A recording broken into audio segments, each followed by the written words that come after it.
பூர்ண போலி செய்ய போறேன்.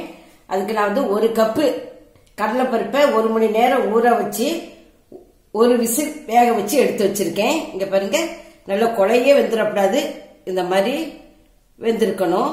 இப்ப நம்ம இதுல தண்ணி இருந்தா நல்லா வடிகட்டி நல்லா மசிச்சுக்கலாம். நான் இந்த கப்ல கடலைப்பருப்பு எடுத்தேன், அதே கப்ல 1 கப்பு வெல்லம் எடுத்திருக்கேன். அத நம்ம கொஞ்சம் தண்ணி விட்டு சும்மா கரைச்சிட்டா போதும்.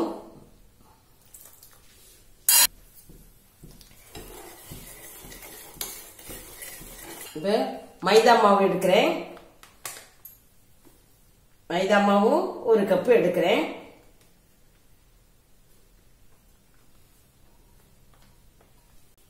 ஒரு சிட்டிகை உப்பு, கொஞ்சம் மஞ்சள் பொடி,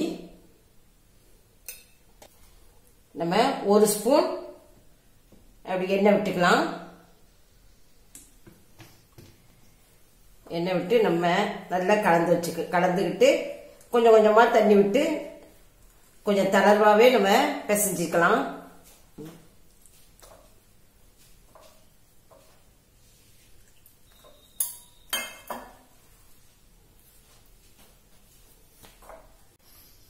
இதுக்கு மேல கொஞ்சம் ஒரு ஸ்பூன் எண்ணெய் விட்டு நம்ம அப்படியே, இது ஊறணும்னு அவசியம் இல்லை, இது அப்படியே இருக்கட்டும். நம்ம அதுக்கடையில இந்த பூரணத்தை செஞ்சிடலாம். இப்ப நம்ம இந்த வெள்ளை கரைசலை விட்டுருவோம்.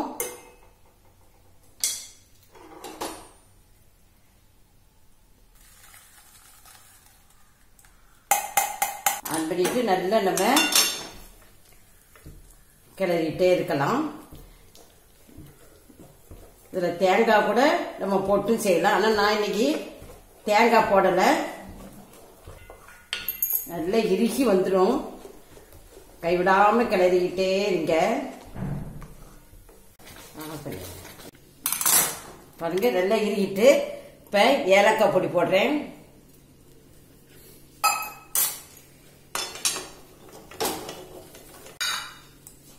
ஒரு ஸ்பூன் நெய்,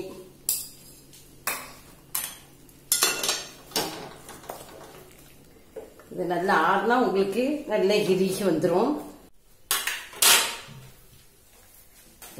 பூரணம் பாருங்க நல்லா ஆறிடுச்சு. இதை நம்ம உருட்டி வச்சுக்கலாம்.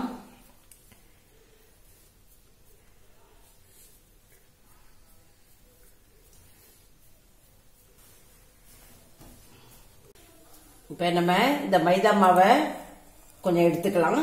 பாருங்க,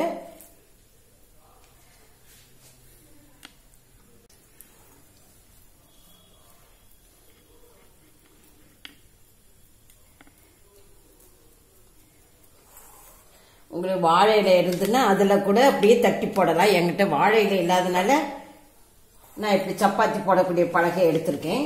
இதுல கொஞ்சம் நம்ம மைதா மாவை இப்படி பிரட்டிக்கலாம்.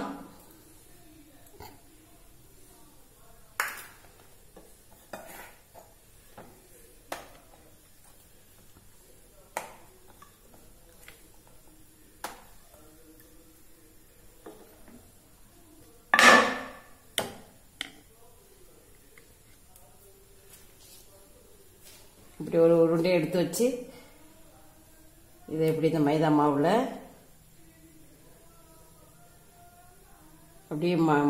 அப்படியே சுருட்டி மேல இருக்கிற மாவை நம்ம அப்படியே எடுத்துடலாம்.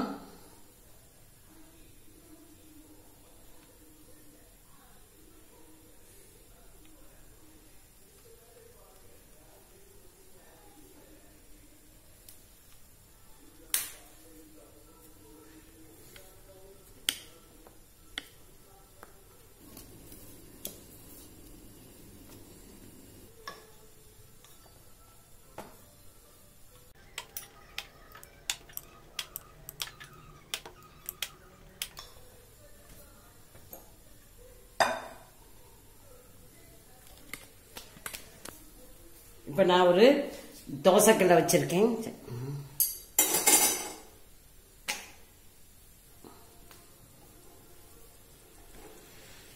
தீயை குறைச்சே கம்மி பண்ணியே வச்சுக்காங்க. ஏன்னா நமக்கு உள்ள இந்த கடலை பருப்புலாம் நல்லா வெந்துருச்சு.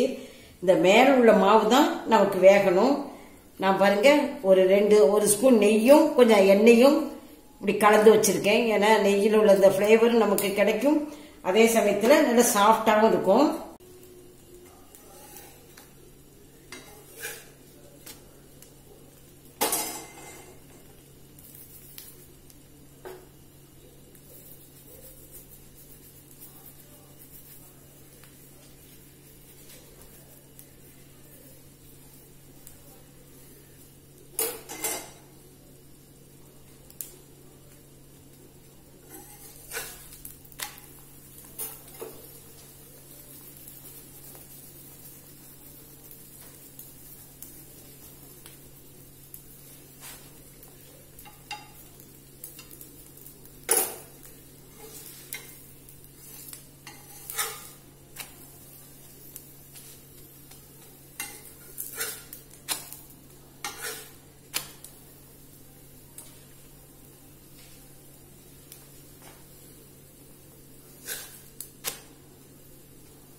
பாருங்க பூர்ண பொடி ரெடி ஆயிடுச்சு.